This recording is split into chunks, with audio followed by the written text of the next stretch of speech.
This man does not want to be identified. He's afraid even to talk.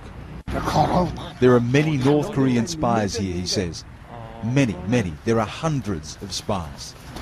We'll call him Mr. Lee, a North Korean living on the China side of the border in Dandong. He says he risks death just being seen talking to us.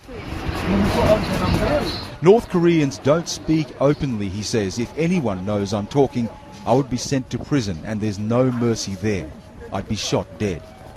As we persevere, he opens up a little more, painting a picture of a harsh life across the border where people are starving, aid is scarce, and the only factories operating are for making military weapons.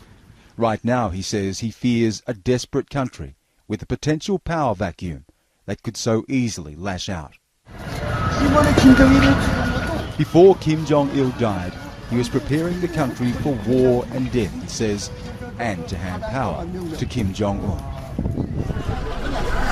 Other North Koreans here are in mourning, weeping openly for the death of the dear leader.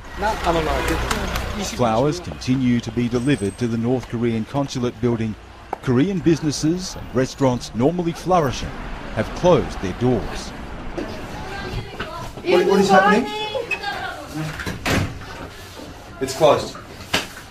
Dandong is separated from North Korea by the Yalu River, about a kilometre, less than a mile across. Cross-border trade flourishes here. China props up the destitute North Korean economy. Dandong is a bustling, small Chinese city, tall buildings, noise and traffic. On the other side, emptiness and silence. A lone, disused Ferris wheel, a symbol of a colourless world. From this pedestrian bridge, we can walk right to the edge of the border. So close, yet so utterly different. This is the end of the line. This is about as far as the bridge goes. It stops right here. We're this side of the line. I'm in China. If we step out from this bridge here, I enter North Korea. Mr. Lee knows too well what happens there. A regime obsessed with pumping money into its military, while desperately poor people go hungry, he says. Pig feed. That's all we can eat. Corn. No one can get full on that, he says. There is no food, not even food from China. It's been blocked for 3 years.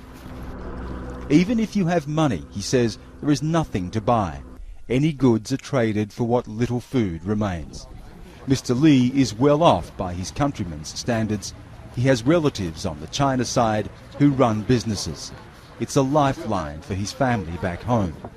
Mr. Lee is able to work here on a limited visa, but he crosses back and forward just to keep his family alive. I can't not go back, I have to. I have a son and daughter, he says. If I don't go back, they can't survive. He has shed no tears for Kim Jong-il and harbours no great hope for the so-called great successor, Kim Jong-un. But still, he lives in fear of what the North Korean regime can do.